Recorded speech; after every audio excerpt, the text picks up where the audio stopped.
ज्ञान Bharti India school कक्षा 12 सांख्यिकी पार्ट 2 लेसन नंबर 1 संभावना।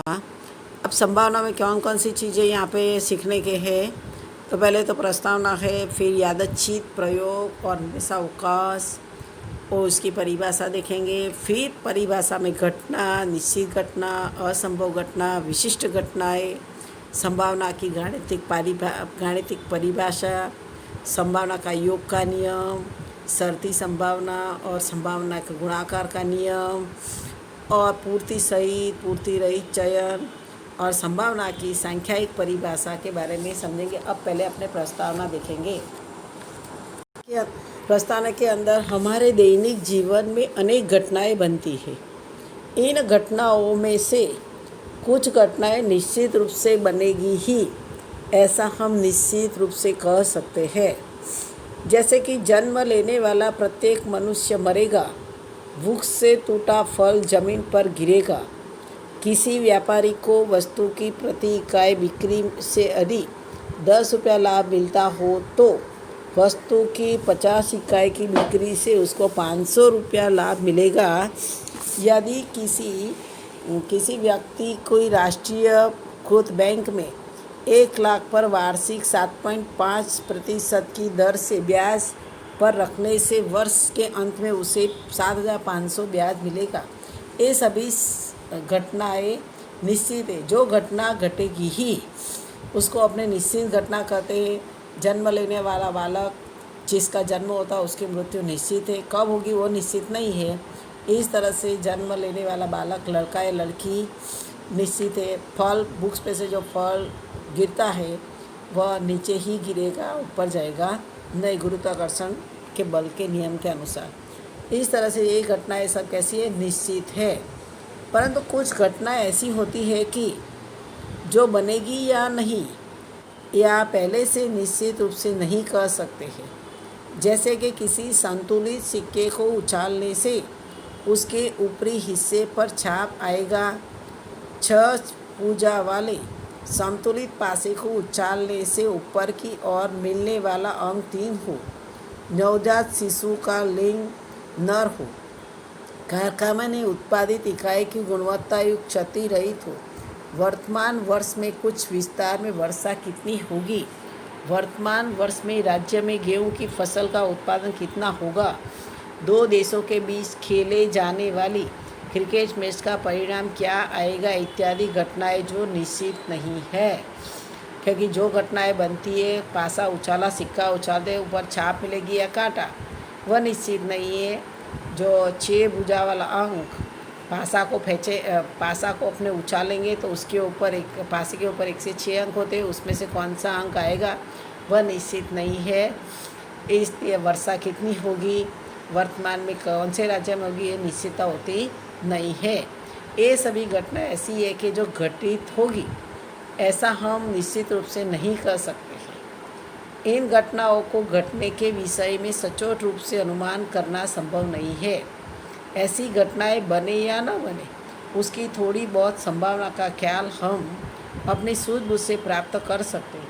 ऐसी घटनाएं बनेगी या नहीं बनेगी, उसका आधार अज्ञात तत्वों पर रहा है, जिसे हम चांस कहते हैं। चांस पर आधारित घटनाओं को यादच्छित घटनाएं कहते हैं। अपने जो घटना घटेगी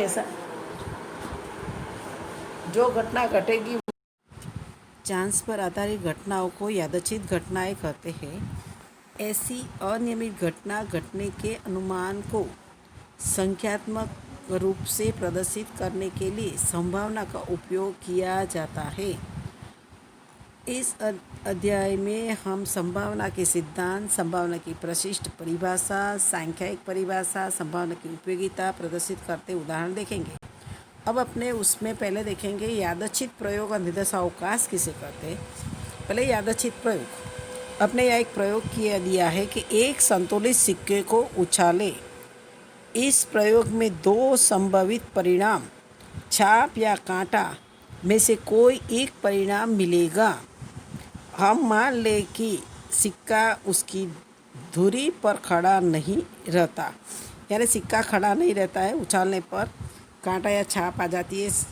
इस प्रकार सिक्के उछालने के प्रयोग में संभवित दो परिणाम एच और टी ऐसे है, लेकिन कौन सा परिणाम मिलेगा उसे निश्चित रूप से प्रयोग से पहले नहीं कहा जा सकता।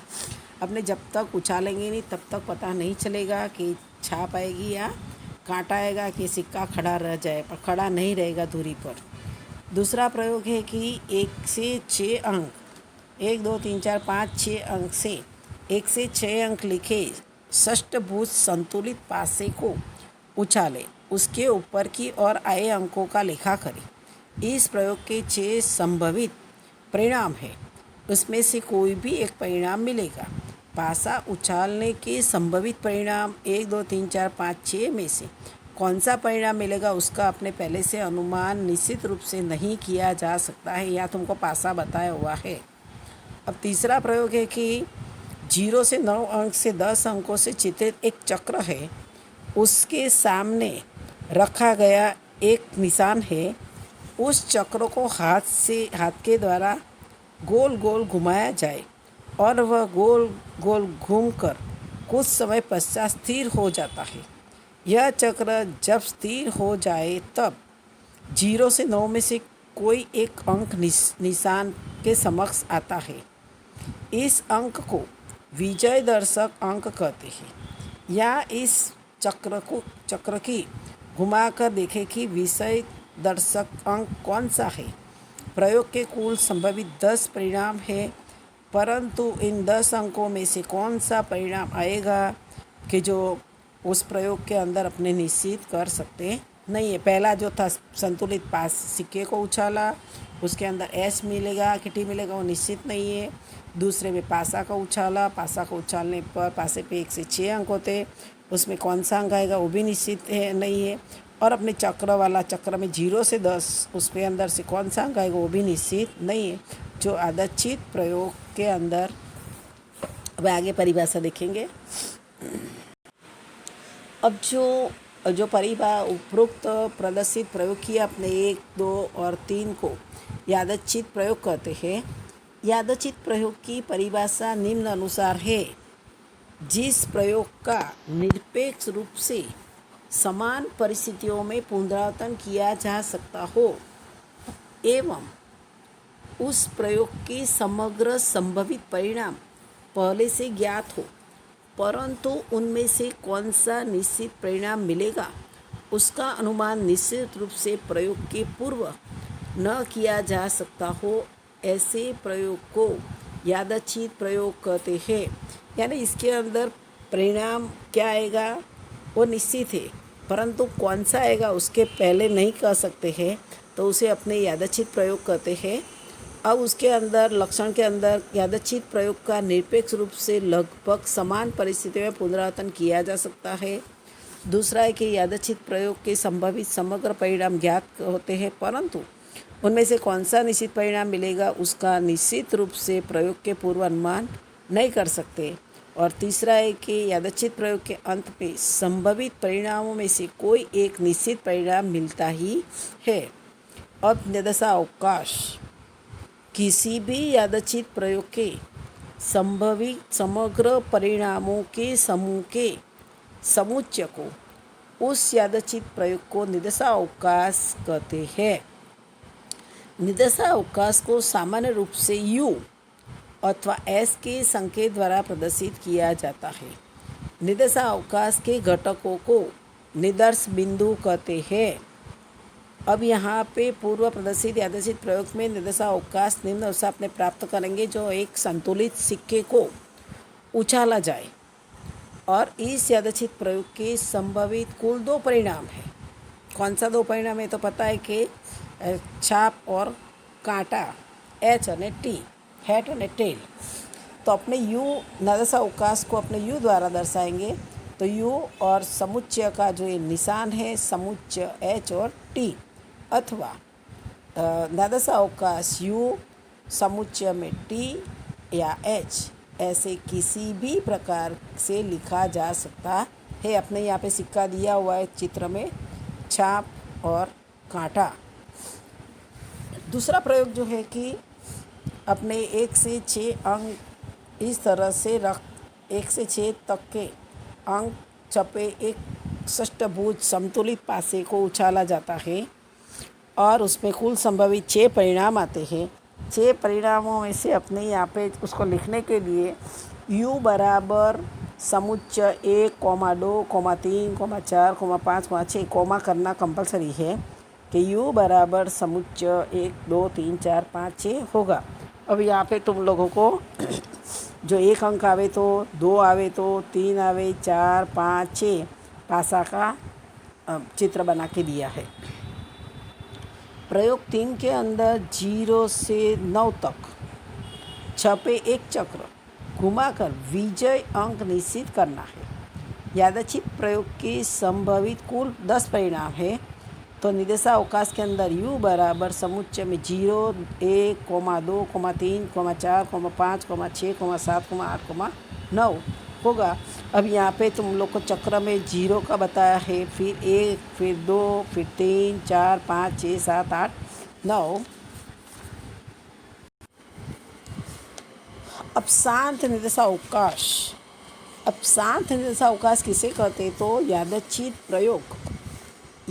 प्रयोग के निर्देशावकाश में कुल संभवित परिणामों की संख्या परिमित हो तो ऐसे निर्देशावकाश को शांत निर्देशावकाश कहते हैं। अब शांत निर्देशावकाश में जो यादृच्छिक प्रयोग निर्देशावकाश में कुल संभवित परिणाम परिमित એટલે निश्चित हो, संख्या को अपने काउंट कर सकते हो तो परिमित को नया शांत निर्देशावकाश कहते हैं। उपरोक्त तीनों यादृच्छिक प्रयोग के निर्देशावकाश शांत निर्देशावकाश है क्योंकि उसके अंदर अपनी संख्या को काउंट कर सकते हैं। अब अनंत निर्देशावकाश।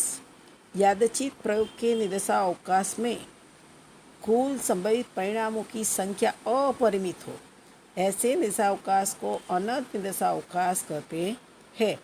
जाने के अपने उसको अपने काउंट कर सकते नहीं है, निश्चित रूप से नहीं कर सकते। यानी उदाहरण दिया है कि उत्पादित इलेक्ट्रिक बल्ब की आयु L घंटों में नाप कर लिखे तो वह वास्तविक संख्या होगी। L का मूल्य 0 या उससे अधिक होगा।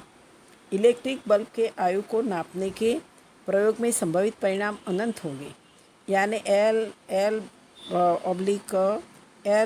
greater than is equal to 0, L belongs to R होगा।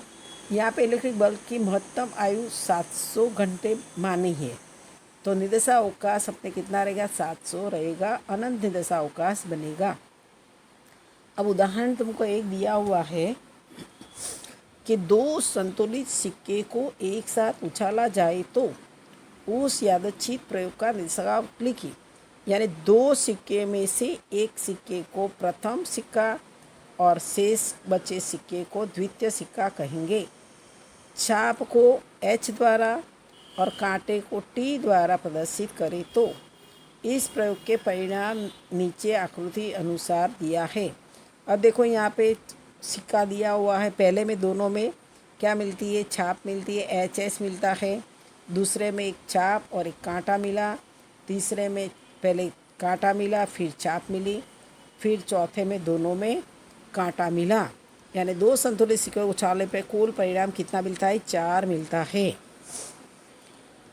उदाहरण नंबर 2 के अंदर प्रत्येक पासा की भुजाओं में 1 से 6 अंक लिखे हो ऐसे 2 संतुलित पासे को उछाला जाए तो उस यादृच्छिक प्रयोग का निर्देशावकाश लिखिए। या 2 में से किसी एक पासे को प्रथम और शेष पासे को द्वितीय पासा कहेंगे। प्रथम पासे पर प्राप्त अंकों को द्वितीय पासे पर मिले अंकों को J द्वारा प्रदर्शित करेंगे। दोनों पासों पर प्राप्त अंकों के जोड़ी को I यानी J कहते हैं। निर्देशावकाश निम्नानुसार बनेगा। J 1, 2, 3, 4, 5, 6 है। अपने जब पासे को मतलब पासा जो है 2 संतुलित पासे को उछाला जाए तो कितना परिणाम मिलता है वो आगे भी सीख गए हैं। 36 परिणाम मिलता है। अब अपने कैसे मिलते हैं तो पहले निर्देशावकाश बनाएंगे तो समुच्चय करके कोष्टक में पहले बार 1 और 1, फिर 1 और 2, एक और 3, एक और 4, एक और 5, एक और 6। फिर 2 और 1 करेंगे, 2 और 2, 2 और 3, 2 और 4, 2 और 5, 2 और 6। फिर 3 और 1, 3 और 2, 3 और 3, 3 और 4, 3 और 5, 3 और 6। 4 और 1, 4 और 2, 4 और 3, 4 और 4, 4 और 5, 4 और 6। 5 और 1, 5 और 2, 5 और 3, 5 और 4, 5 और 5, 5 और 6। फिर 6 और 1, 6 और 2, 6 और 3, 6 और 4, 6 और 5, 6 और 6 मिले। अथवा अपने 1 2 3 4 के, यानी कि यहाँ पे जो 2 पासे को उछाला जाए तो कुल परिणाम कितना मिलेगा, तो 36 आता है। फिर उसके बाद में आगे उसका सवाल आता है, अब एक फैक्ट्री में उत्पादित हुए 1000 इकाइयों की गुणवत्तायुक्त जांच से त्रुटियुक्त इकाई को खोजने की यादृच्छिक प्रयोग का हिसाब लिखिए। अब फैक्ट्री में उत्पादित कुल 1000 इकाइयों में से त्रुटियुक्त इकाइयों को खोजने से उत्पादन में त्रुटियुक्त इकाइयों की संख्या 0 से 1 2 3 4 5 ऐसे 1000 तक हो सकती है। इस यादृच्छिक प्रयोग का दिशा अवकाश निम्न बनेगा। तो u बराबर क्या बनेगा, 0 1 2 डैश डैश, अपने 1000 तक संख्या नहीं लिख सकते इसलिए डैश डैश करके 1000 लिख देने का। उदाहरण नंबर 4 के अंदर लिखा है कि प्रथम 4 प्राकृतिक संख्याओं में से एक साथ 3 संख्याओं को यादृच्छिक रूप से चयन करना हो तो इस यादृच्छिक प्रयोग का निर्देशावकाश लिखिए। प्रथम 4 प्राकृतिक संख्या अर्थात क्या, प्रथम 1 2 3 4 प्राकृतिक संख्या में से एक साथ 3 संख्याओं का चयन किया जाए तो पहले 3 संख्या, पहले 1 2 3 ले लेने का, फिर 1 2 4 लो, फिर 1 3 4, फिर 2 3 4। इस तरह से अपने 1 2 3 4 संख्या हो सकती है। तो इसका अपने यू क्या लिखेंगे, 1 2 3, 1 2 4, 1 3 4, 2 3 4। यहाँ कुल संख्याओं में से 3 संख्याओं का चयन करना है, इसलिए चयन करने से कुल संचय 4C3 4 होगा और इस यादृच्छिक प्रयोग के कुल संभावित परिणाम 4 होंगे। अब 5वां उदाहरण है कि प्राकृतिक संख्याओं में से किसी एक संख्या को यादृच्छिक रूप से चयन करने के यादृच्छिक प्रयोग का दिशाअवकाश प्राकृतिक संख्या 1 2 3 3 होगी। इन संख्याओं में से यादृच्छिक रूप से एक संख्या के चयन करने का निर्देशावकाश कितना मिलेगा, तो अपने u बराबर 1 2 3 4 करके छोड़ देने का है, यानी अनंत तक निर्देशावकाश मिलेगा। अब अपने परिभाषा जो पूछी जाती है 3 मार्क में, उसमें घटना किसे कहते हैं। घटना अर्थात यादृच्छिक प्रयोग की निर्देशावकाश के उप समुच्चय को अपने घटना कहते हैं। घटना को सामान्यतः ABC अक्षरों अथवा A1 A2 A3 द्वारा निर्देशित करते हैं। किसी भी घटना A के सानुकूल परिणामों को प्रदर्शित करते निर्देश बिंदुओं के समुच्चय की रचना की जाए तो उस निर्देशावकाश को U का उप समुच्चय कहते हैं। यादृच्छिक प्रयोग के साथ संकलित किसी भी घटना यह निर्देशावकाश U का उप समुच्चय होता है, जिसे अपने A उप समुच्चय U के संकेत द्वारा दर्शाते हैं। और जो ये आकृति दर्शाई ए के अंदर लाइन लगा देने की। अब जो यहाँ पे भी एक उदाहरण दिया हुआ है कि एक संतुलित पासे को उछालने की यादृच्छिक प्रयोग का दिशाअवकाश U 1 2 3 4 5 6 होगा। यदि पासे पर ऊपरी भुजा पर मिले अंक पूर्ण वर्ग हो तो उसे घटना A कहेंगे, यानी 1 और 4 होगा। अब यहाँ 2 संतुलित पासे को उछालने के यादृच्छिक प्रयोग से प्राप्त कुल घटनाओं को उदाहरण से प्रदर्शित करेंगे तो समझाएंगे। अब A1 बराबर दोनों पासों पर अंकों का योग 6 मिले, यानी कि अपने जो दोनों पासा उछाला था तो 36 परिणाम मिलता है, 1 1 1 2 1 3 1 4 1 5 1 6। इस तरह से अपने यहाँ पे दोनों पासों पर अंकों का योग 6 मिले, यानी पहली लाइन से देखने का कि जिसका अंक 1 और उसका जोड़ करने पर 6 मिलना चाहिए, तो पहली लाइन में अपने 1 और 5 मिलता है तो 1 और 5 6 हो जाएगा। दूसरी लाइन में 2 और 4 करते तो 6 हो जाता है। तीसरी लाइन में 3 और 3 करते तो 6 हो जाता है। चौथी लाइन में 4 और 1 करते तो 6 हो जाता है और 5 और 1 6 हो जाता है। छठी लाइन में 6 और 1 करते 7 हो जाता है, इसलिए उसको गणना करेंगे नहीं। तो A1 मिल गया, अपने दोनों पासों पर अंकों का योग 6 मिले। अब दूसरा बोला है कि दोनों पासों पर मिले अंक समान हो।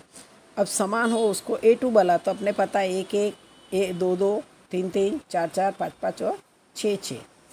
और A3 बराबर दोनों पासों पर मिले अंकों का योग 9 से अधिक हो। 9 से अधिक हो यानी 10 लेने का, 4 और 6 करो तो 10 आता है, 5 और 5 करो तो 10 आता है, 5 और 1 6, और 5 और 6 11, 6 और 4 10, 6 और 5 11 और 6 और 6 12, यानी 9 से अधिक बोला है। ये आगे के 11वें भी सीख चुके हैं। असंभव घटना किसे कहते हैं कि यादृच्छिक प्रयोग के निर्देशावकाश के विशिष्ट उपसमुच्चय रिक्त हो, रिक्त को असंभव घटना कहते। जो घटना कभी घटेगी ही नहीं उसे अपने क्या कहते, असंभव घटना कहते हैं। असंभव घटना कहते हैं। असंभव घटना को संकेत में रिक्त संकेत से प्रदर्शित करते हैं। यानी एक संतुलित को उछालने में छाप या कांटा दोनों एक साथ मिले उसे असंभव घटना कहेंगे।